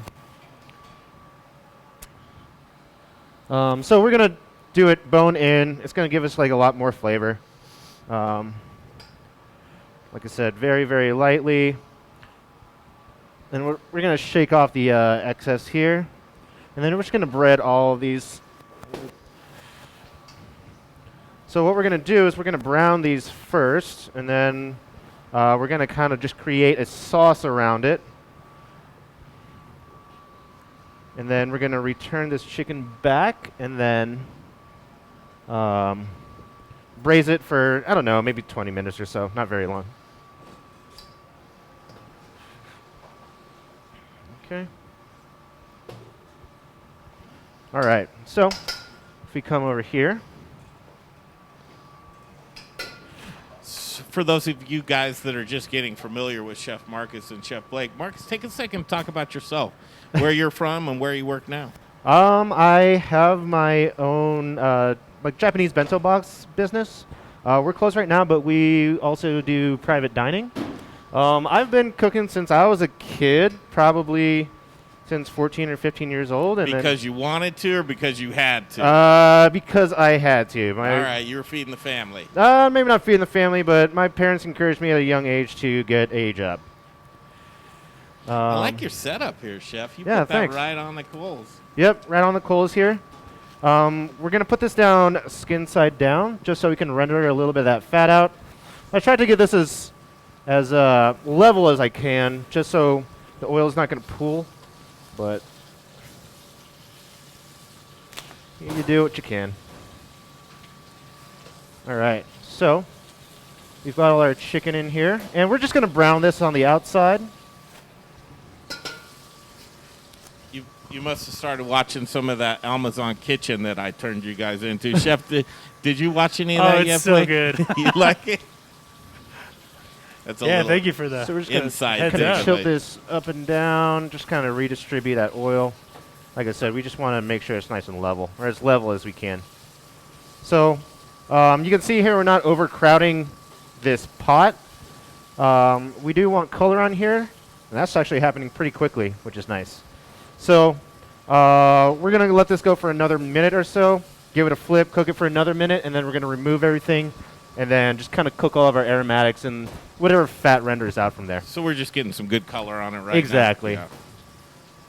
Exactly. And if you look over here, we have red onion, which we slice. This is fennel, which is julienne. We have kind of a thicker julienne of bell pepper here.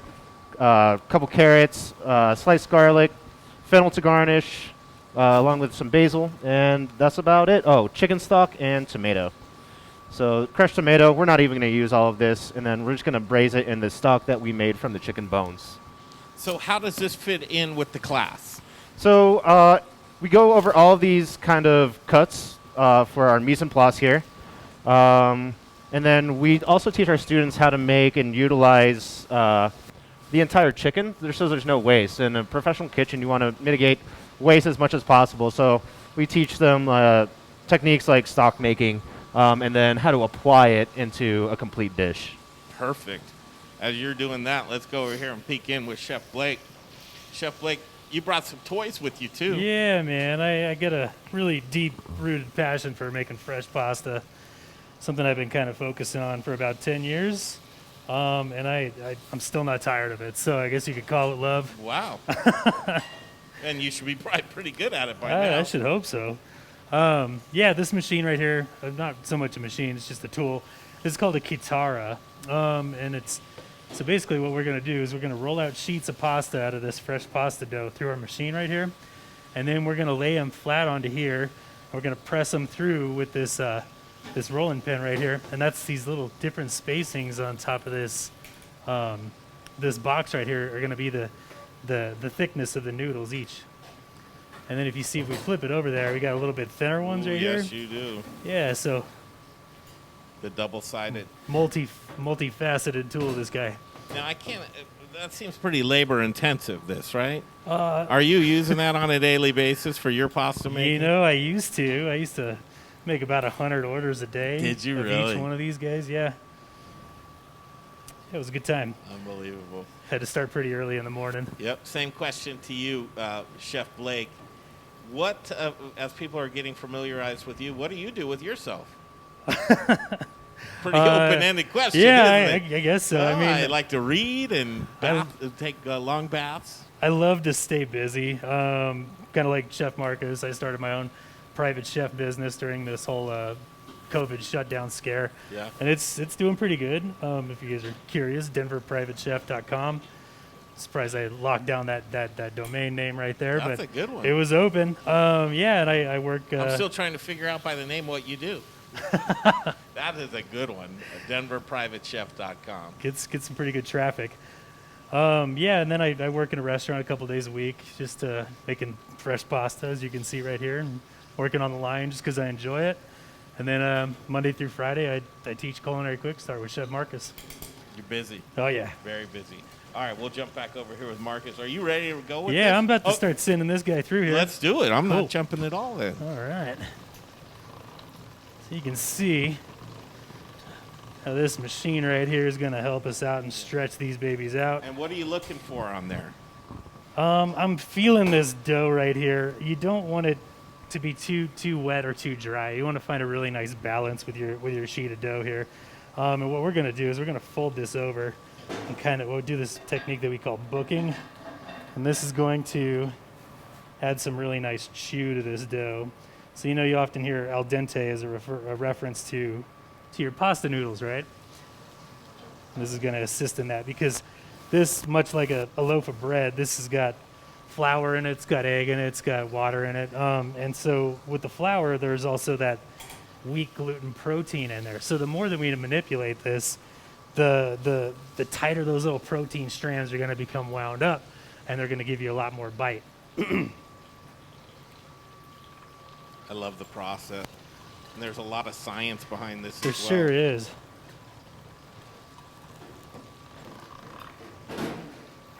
There we go. Feeling my dough, making sure it's not too wet. If it's too wet, we'll add a little bit of flour to it.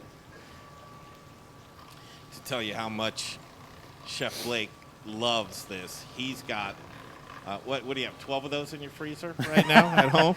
I got about 10 left. Yeah, 10 left. I'm a sucker for some good pasta.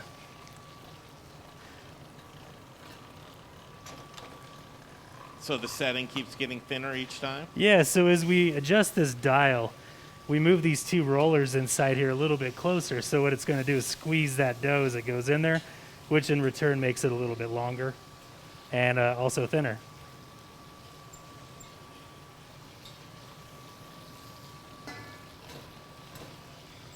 This is a treat.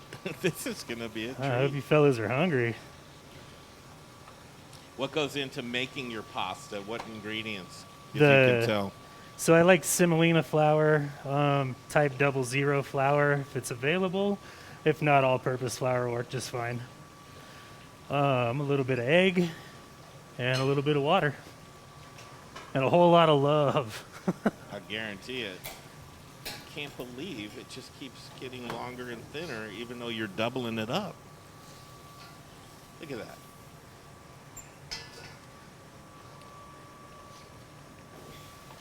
So when do you know you're done? I'm going to run this through maybe one more time. I dare you. So we can see the thickness on there from the side. And I think that'll be a pretty good thickness for the tagliatelle we're going to do today. Something real simple, just a little bit of chicken stock, some crushed plum tomatoes, basil, a little fennel, and some shaved garlic. And of course, some really nice Parmesan cheese just to finish it off.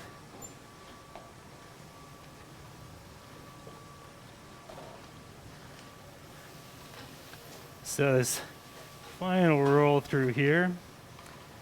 And then what I want to do is take this little tool right here and start cutting my sheets. And so we were pretty lucky. I didn't have to add any flour to this as I rolled it through the machine. But I'm thinking I want to give it just a little bit before I push it through there, because there's still a ton of moisture inside this pasta dough. And we want to make sure that the noodles don't stick together. So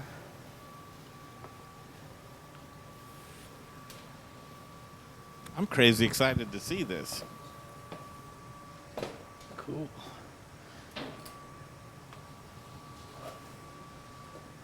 So I do that. Maybe give it, well. Now, what are you looking for right now, Chef? Just kind of feeling the moisture level of this. And so I can push this guy forward and stretch out the noodles slightly, then let it pop right down in there. So you can see these wires on here have cut these noodles to the exact length that we want, and then they have the same thickness that we had coming out of the machine. Pretty cool, right? Very cool. And you can go even thinner on the other side. Yeah, the other one will give us a really nice, very kind of a delicate noodle.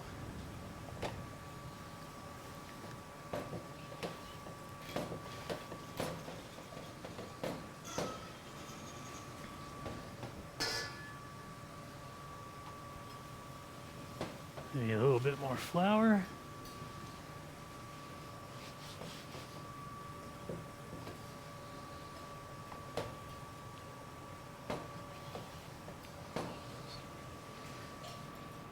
The students always tend to really like this day. I think that exposure to like fresh pasta is kind of limited even still. Sure. Most people they're just very used to eating Barilla or Di Caccio, which is totally fine. I mean, they're both great dried noodles, but I think they're always kind of shocked when they actually taste a fresh noodle for the first time, and they're like, holy smokes, this is cool. And we like the fresh ones because they cook like that. I mean, you're in and out of the water in a minute and 20 seconds.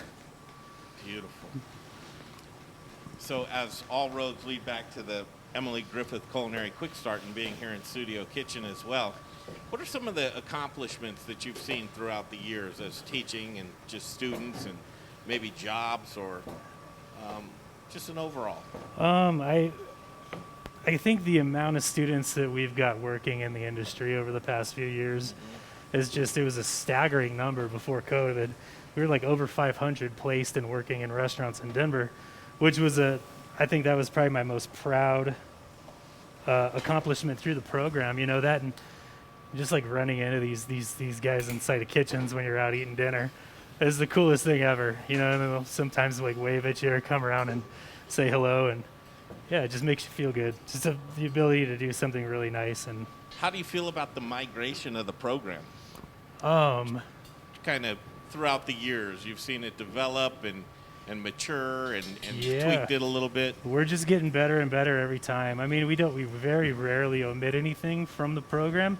It's always additions to it. Yeah. Just because we want to like keep it up and keep it fresh and keep cooks interested in what we have to teach these guys, you know?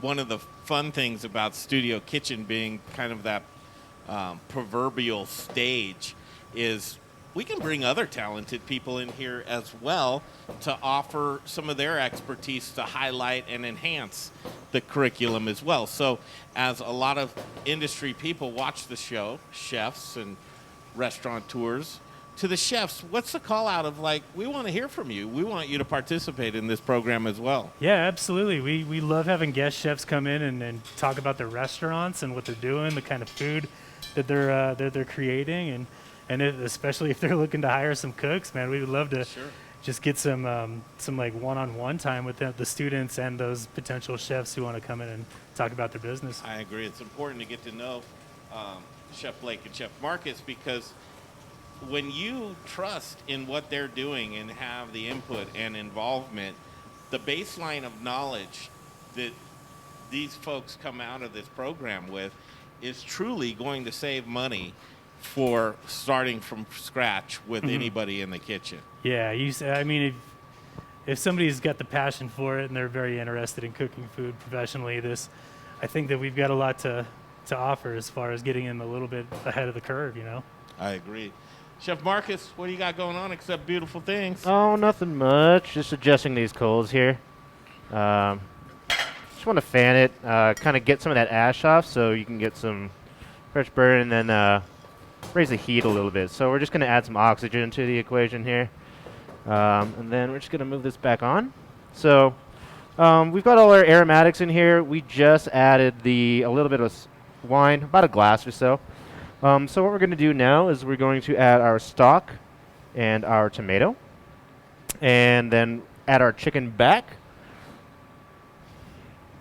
So we've got our wine. You can smell like the alcohol is burnt off, so we're going to add our stock here. And I've got my lid here with some more coals just kind of heating up so that we're not really interrupting the cooking process here. I'm going to add half of this. Now we'll just go for it. Okay. Yeah, we'll just go for it. Yeah, we're just going to go for it today. I like this setup. Yeah, right? Yeah, I love cooking on charcoal and wood flames. It's, I think, just the very essence of cooking. Just a little more raw. All right, so we're going to bring this up. We're going to nestle our meat back in here ever so gently. You're nestling your meat ever Yeah. so gently. You gotta You nestle are it. perfect for this program. Very descriptive, Chef. All right. So now that that's nestled. And you are right. Make sure you get those juices in there. Yeah, we're going to just wait for this to kind of come up to a simmer. Then we're going to cover it, and then we're going to check back on this in about 20 minutes or so. Perfect. All right. Is it pasta cooking time yet? We're gonna build our sauce really quick because Okay. I think all of us want to get a little bite of this stuff. Yeah. Absolutely. So what I'm doing right now is I'm shaving some garlic pretty thin. We're gonna toast this up in the pan. I'm using the mandolin for this, and we do a lot of product description and like how to utilize these tools inside of your kitchens that you'd really commonly see in just about every single professional restaurant, which is great for our students. Again, if you have any interest in this program, which you should, I mean, it is a no cost. It's basically a gimme. A lot of people are paying big bucks to go online just to learn how to cook. Here's something that would be perfect for you.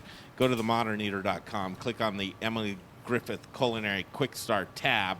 There's a sign-up form there. It says sign up, more information is signing up.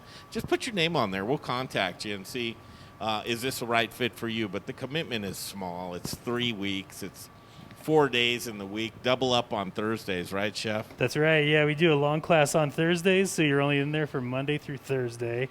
And we offer a hiring fair every single month, too. So if you're actively seeking a job, we can definitely help you with that. And when they say long class on Thursday, it's not like you're doing math equations or anything. It's really actually very, very entertaining. But the educational portion of it and the knowledge that these two chefs bring to the table, it's bar none, and really encourage anybody who's either looking to sharpen their skills or just get in the kitchen for the first time. I'll tell you what, Emily Griffith Culinary Quick Start with Chef Blake and Chef Marcus, it's what you want to do. Marcus, it's looking good over there, my friend. You're even taking some pictures, huh? Yep. Got to. Got to document this. So I just fed the charcoal a bit. We just put some on top, but we just want to, again, just give it a little oxygen. It's okay if a little bit of char gets in there, too. It's flavor country, right? Yeah, it's earth. Yeah. And I'll tell you what, thank you so much to Rich O'Brien and Elevation Food Service reps for giving us everything that we need here in this kitchen, and also to Proud Souls Barbecue and Provisions for giving us this Yoder smoker. It's so cool. Josh Oakley's still here with us in the kitchen, and I think it's lunchtime. You can just move all my stuff to the side and those microphones, but we're going to set up some food. I think he actually just wants to get his dishes back. Thank you, Chef, for being here with us today.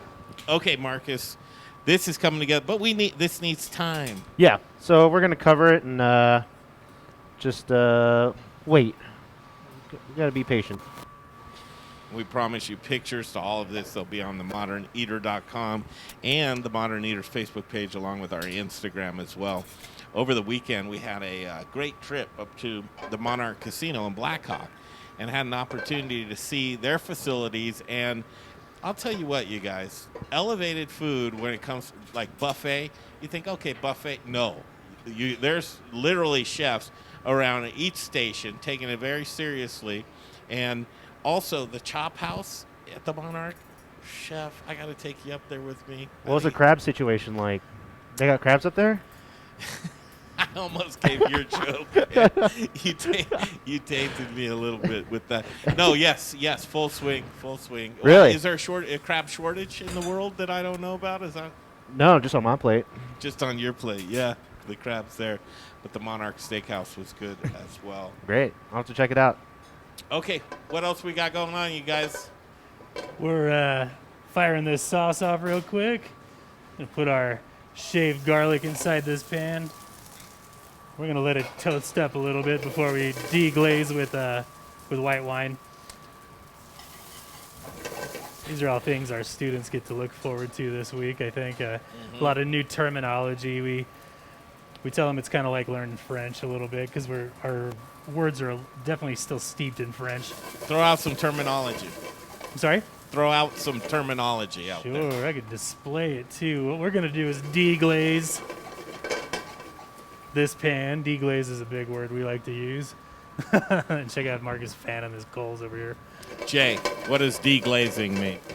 Deglazing means we're gonna hit this pan with a liquid. Hit that pan with a liquid, and I know you're supposed to. You're taking the color, the browning off of the pan and incorporating it into the garlic, right? Yeah, so a lot of normally times onions. when we braise an item or when we sear an item in a pan, you can add a liquid to it, which was the deglazing process, and it'll lift that fond off the bottom. And now all those little crispy bits or those dark caramelized residual pieces that fall off the item that's being cooked gets to be put inside the sauce or reincorporated into the dish, which is a pretty... I'll tell you, man, the smell of the garlic and the wine together as he's cooking it, man, that just makes you want to put down all your cameras, all your phones, and just bury your face into the food, you know? Put a little fennel in there, some nice thinly shaved fennel. A little chicken stock. Some of this really great chicken stock our class made for stock day last week on, what was that, Wednesday, Marcus? Yep. We're going to give it some tomato and a little bit of basil.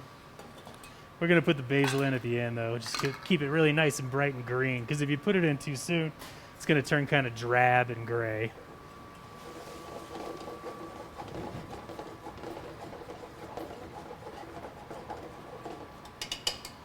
So I'm going to season these with a little bit of salt and pepper. I think Marcus has got the monopoly on that stuff right now.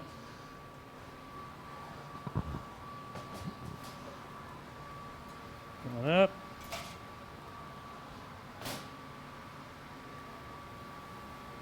A little pepper. Now we're going to taste it, because tasting your food is something that is incredibly important, that I think that even though we're living in the COVID world, you still need to train your cooks to be able to identify if their food needs to be seasoned a little bit different, if it needs salt, if it needs balance, you need acid, you need to change or alter it and make sure it's perfect before it goes out to the table, because your guest is paying money for this.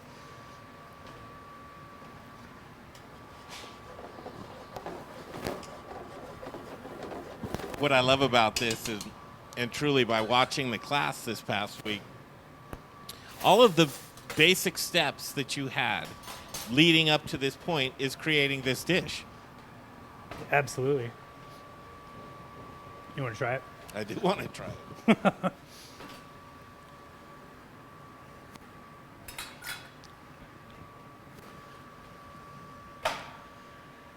And so it's going to taste a little bit different when we add that basil there at the end, and then we're going to grate a little bit of really nice Parmesan cheese on top. So it'll come together to be a pretty beautiful fresh pasta dish, all made within about, 10 minutes? Yes. Not and bad. It's just so bright and flavorful. Perfect. Just all fresh ingredients. Cool. We're going to turn this down, let it simmer. Mamma mia. And we're going to drop our noodles, and these guys are going to flash, and they're going to cook within about maybe a minute to a minute and a half. Yeah, fam those flames there, Mark. You can't hurry that over there, though. And for the sake of what we're doing, of course, we can't go another 15 or 20 minutes till it's done. So this will give you the encouragement to check back to our Facebook page to see this final product. But we definitely need to see the noodles get done here. So we're going to give these a shake just to make sure that they don't stick. We're going to let them hang out in this salted boiling water for just about another minute, because we rolled them a little bit thin, if you guys remember. Yeah. So fresher ingredients when it comes to pasta will cook faster. Fresh pasta always cooks a little bit faster because it still retains a lot of moisture inside of it. Gotcha. The dried noodles, we have to reconstitute those and then cook them as well.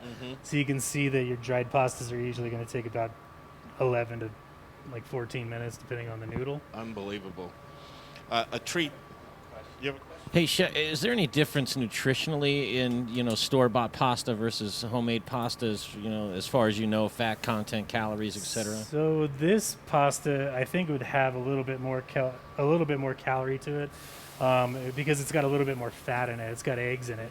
Those dried noodles from the grocery store typically are only just semolina and water. And lately, a lot less preservatives this way. True. As well. So those preservatives will do all kinds of crazy stuff to you as far as just how your body reacts and inflammation and processing it too. So fresh is always, if you have the luxury, the best way to go. That's right. So we're gonna give this noodle a taste and see the level of al dente we're working with. Oh yeah, we're in business. Yeah? Give it a shot. I want to take an opportunity real quick to tell you about what we're doing on Wednesday. The Modern Eater Show, we're going to take off to a 45-year restaurant here in Colorado, and Las Delicias. I don't know if you know who Roberto Torres is, but Senior has done a lot of great work here in Colorado, and we have a special opportunity to honor him for 45 years. We're going to go to Las Delicias, and we're going to talk to Senior Roberto Torres on Wednesday. I'm really looking forward to that.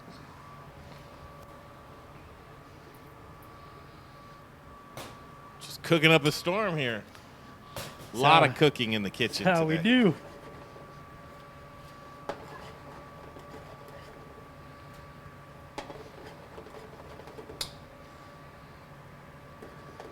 Gonna let that cook in the sauce, and then we can go to plate. Can I borrow your peeler? Peeler, yep. Smells so good. Thanks.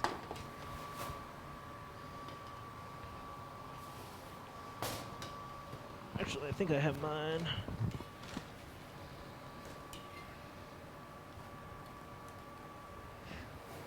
So have ours. Thank you. Yeah. Oop. A little bit of extra. Can't go wrong with that.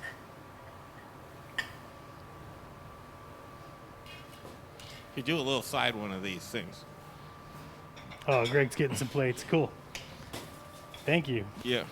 I want to, while we got the chefs here, put their taste buds on that. Grab a fork, boys. I want you to taste this before you take off. I haven't eaten all day. Yeah, I hope you're hungry. I am. Rack of lamb, pasta, Yep. chicken cacciatore. I think it's not intermittent fasting, it's inadvertent fasting. I just, turns out I just don't eat until, there's a huge amount of food that shows up. What's that? All right, here we go. We've got our chefs here with us still. Got to get a little taste going. Oh, yeah.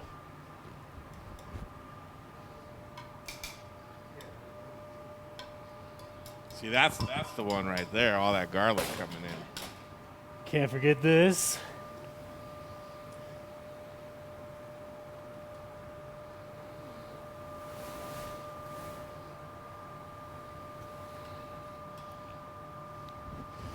Forgot my fancy olive oil at home. Sorry, guys.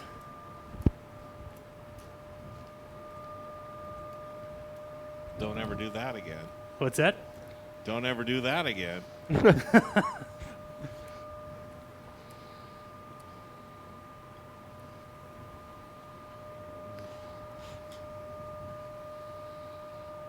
They are civilians right now. So now it's Josh and Tony. There we go. Give it a shot. Let me know what you think. Grab a dish there, boys. Of course.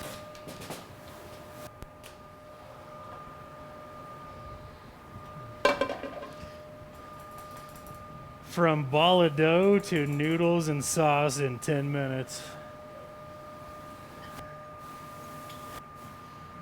Should be bright, fresh.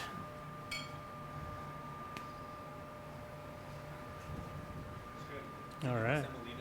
Semolina, yeah.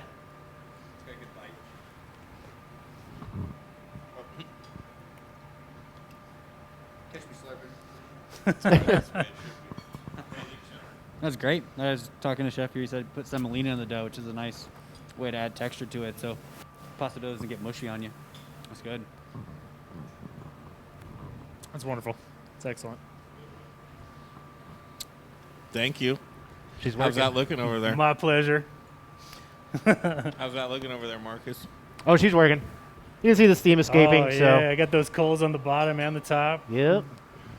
Cooking Betcha. from two different. I don't know why this is the first time we started this thing up. Yeah, right. This grill is amazing. And then yeah, we'll have a nice bed of embers to just. I'm gonna throw this rack of lamb like straight on them. We will show you the final product again Wednesday. We'll be at Las Delicias in Uptown, and we'll be catching up with Roberto Torres Sr. Junior will come into, and that whole family of Las Delicias, 45 years serving us. That'll be Wednesday. Classes continue. You can't get in on this one, but the next course in February you can join in as well. I can't thank everybody enough. Chef Josh Oakley taking the time for us here today. You're welcome. I appreciate the time and finally, again, just getting this one-on-one with you. We're going to do some more. And Chef Anthony, it's good to meet new friends. Absolutely. Thanks for having me. Chef Blake, thank you. Chef Marcus, thank you. We've got some eating to do. For Jay Parker, myself, Greg Hollenbach, hope you had a great Monday. We'll see you on Wednesday. Thanks for being around. And whatever you do, stay safe, stay warm, and be good to each other. See you back on Wednesday. The Modern Eater Show continues.